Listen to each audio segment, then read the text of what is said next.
The Peace Dragon by Linda Ragsdale, illustrated by Marco Ferlati. This is a story in which small explorations turn into giant adventures. It's about how the things we see aren't exactly what they seem. Sometimes they're better, or worse, but this is not that kind of story, or at least not all of it is. This is the kind of story that starts on a perfect day for an expedition for an explorer named Sherwin. Today, he's happily wandered away from home and stumbled over a sparkly stick. It seemed stuck, so Sherwin gave that stuck sparkly stick a great big tug. And pop! It wasn't stuck, and it wasn't a stick. It was a tail belonging to a great big dragon. Ah! Cried Sherwin. The dragon just smiled. Great big dragons are not something you see every day. Someone else might have run away, but Sherwin was curious, a bit confused, and maybe just a teeny bit afraid. After all, this was a dragon, but a smiling dragon. "Why are you smiling?" he said. "Well," said the dragon, almost laughing, "I always smile when I meet someone new. It's in my nature. People I don't know are simply friends I haven't met yet. Why are you screaming?" "Because you're a great big dragon, of course. You're covered in giant spiky scales. You're kind of scary." "Really?" asked the smiling dragon. "Come look a little closer." Now, when a smiling dragon asks you to come closer, it may make good sense to pause. In some stories, getting close to a dragon can be a very bad decision. This isn't that kind of story. In some stories, an explorer may be too timid to get closer to a dragon. Sherwin isn't that kind of explorer. Sherwin stepped closer.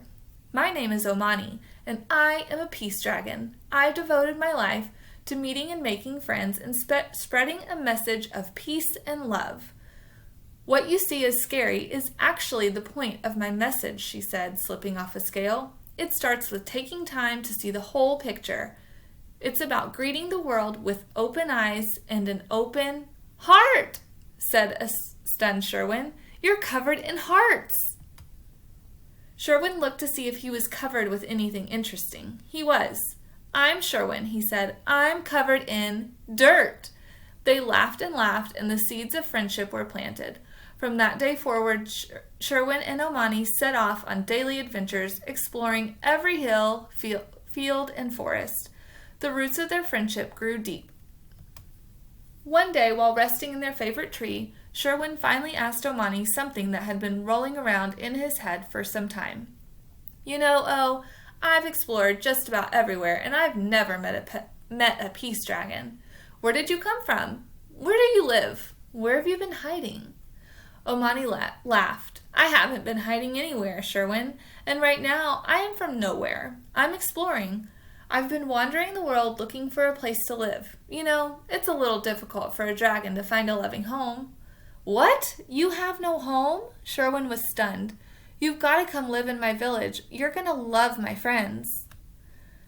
Omani smiled. "Thank you, Sherwin. That's certainly big-hearted of you, but I'm not sure this would work like you're thinking. The people in your village might not like it if you bring home a dragon. Dragons can be scary. Remember, even you screamed when you first saw me." Omani had a point, but Sherwin was too excited to listen. All he could see was his friend.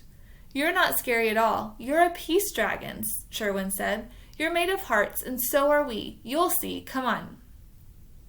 Sherwin headed towards his village, assuming Omani would follow, and follow she did. At first a bit skeptical, but then excited herself. Maybe this time, she hoped, because this is that kind of story. Meanwhile, back in the village, everyone was going about their day as usual. A usual day consisted of people chatting in the streets, working together, lending a hand, and really just being nice to each other. They were people with kind hearts, just as Sherwin had described them. Sherwin was so eager to introduce Omani to his friends that when he spotted the statue in the middle of town, he couldn't wait any longer. "Race you to the statue!" he shouted. Sherwin dashed away. Omani raced after him.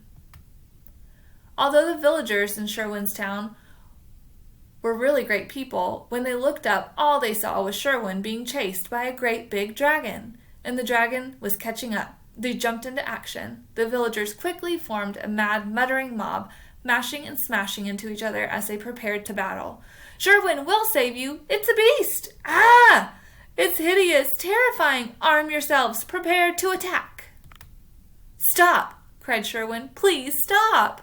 Bumping and banging into itself, the crowd stopped only inches away from bashing into the two frightened friends.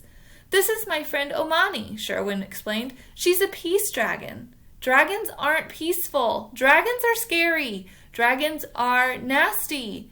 Nobody was listening at all until, "Wait, look," said one gentle voice in the crowd, pointing at their shadow. "Are we a nasty dragon?" The whole crowd fell silent as they looked. They were the only nasty dragon in sight. Slowly the villagers began shuffling apart, and the shadowy shapes became friendly, familiar faces. Sherwin showed them Omani's scales. "She's made of all hearts." Sherwin told them why they were running. "We were racing to meet you." And very quickly that great big dragon disappeared, and Omani, the peace dragon, appeared. The villagers' eyes were opened, and they could see what Sherwin saw. They felt their hearts turn toward love. Omani felt their love too.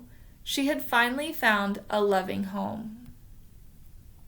Sherwin and Omani kept exploring, and wherever they went, they shared Omani's message. The village embraced her message too. You might say Omani became the heart of the village. In fact, Omani's message is also the heart of the story, and hopefully one day it will be the heart of this world.